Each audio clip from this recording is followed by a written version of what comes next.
welcome back to the Tula Pink 2025's Quilt Along, hosted by me, Rachel of the Electric Bee.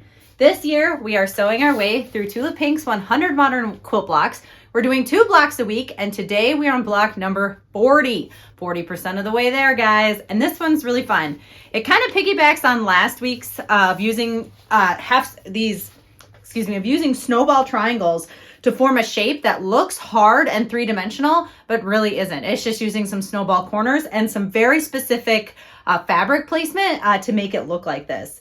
This block has a lot of pieces. It has 4 different fabrics, so I think it's going to be fun, but maybe a bit more challenging than some of the blocks we've done up to this point. So let's pick some fabric and see what I come up with. Okay, block 40. So let's do,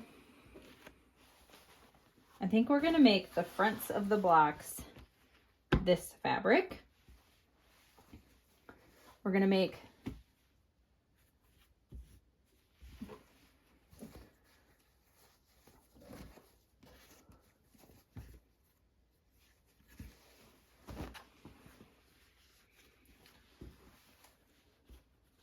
maybe we'll make the tops the brown,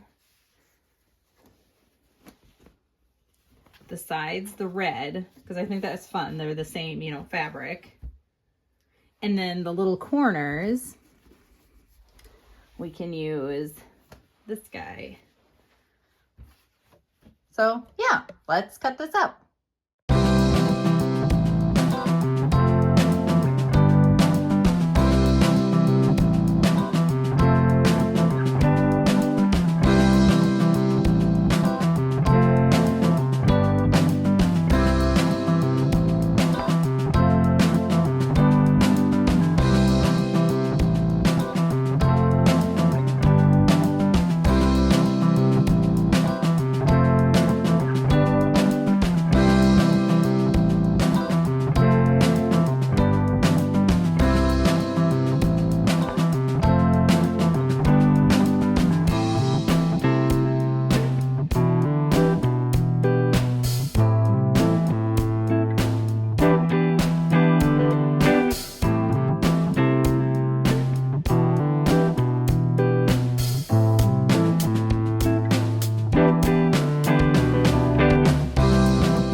Okay, block number 40, and this one is a doozy.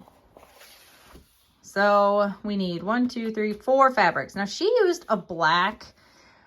Okay, let's work on the front first. Let's start with the easiest and then go to the hardest, because what I was thinking is I could use the flamingo fabric and fussy cut, little flamingos. That's an option. But I actually think what I'm going to do is use the little rainbows, because I think those will fit nicely. How big are these? Yeah, I think these rainbows will definitely work, and I can fussy cut them. So I'm thinking I'm going to use these as my centers. And then I think I'm going to use this one potentially as the tops. How big do I need? Yeah, I think I have, well, or we could use the bunnies. What do I need? Yeah.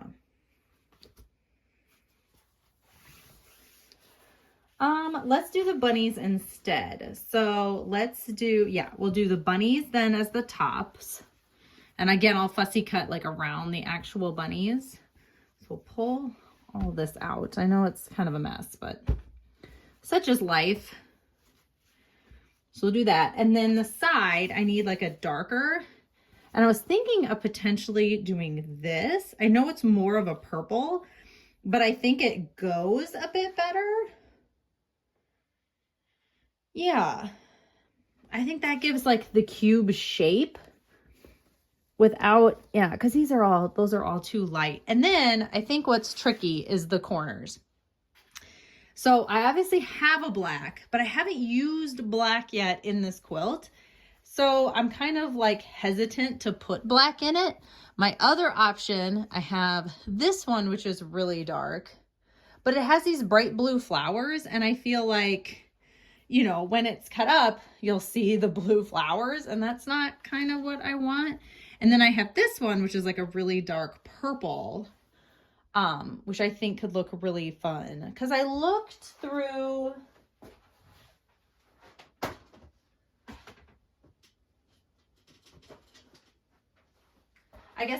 my solids, and I could use this one. I think this purple is like the wrong tone of purple. I'm just hesitant to use black because I haven't used black yet in this quilt, and I think it might look a little strange to like randomly have black in it, or maybe I'm overthinking it. I don't know. How big are these? Yeah, I would have enough of this purple. What do we think if I did that? I think I'm going to go with that because I think that's dark enough, and I think it kind of goes with like the feel of what I'm going for. So let's cut this up.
Ta-da! And here are mine. I really like this block. I think it turned out so fun and I can't wait to see it in the quilt. All right, we'll start with Jeremy's. So this block is all about fabric choice and fabric placement and making sure that you're using the correct shades or hues to kind of give you the three-dimensional look if that's what you're going for. So, picking, your lightest fabric, to be kind of at the foreground, and then, use your, like medium fabrics for like the top and sides of your cube. And then, your darkest fabric is the background. These blocks always kind of look kind of funny until you actually sew them into the quilt, because obviously, there's a 1/4 inch that's cut off from every side, but I think it turned out really fun. This block was challenging in the fact that these pieces are really tiny, so that wasn't the most fun, but I really liked it. And then of course my Tula pink one. Again, I love that I fussy cut the little rainbows in the center. I think they turned out really good. I like, the fabrics that I chose. I know these two are pretty similar once actually cut up and in the block, but I think the overall look definitely comes through, and it's going to be fun to see it in my finished quilt. Yeah. So how did you guys do on this week's block or today's block? Did you have trouble with all those tiny little pieces? I know I kind of did. But make sure you're following me at Electric Bee Quilting on Instagram. Use the hashtag TP100block2025 so that I can see your blocks and post them on Saturdays in our weekly update. I hope you guys are having a wonderful week and you're celebrating block number 40, and I will see you in the next one. Bye!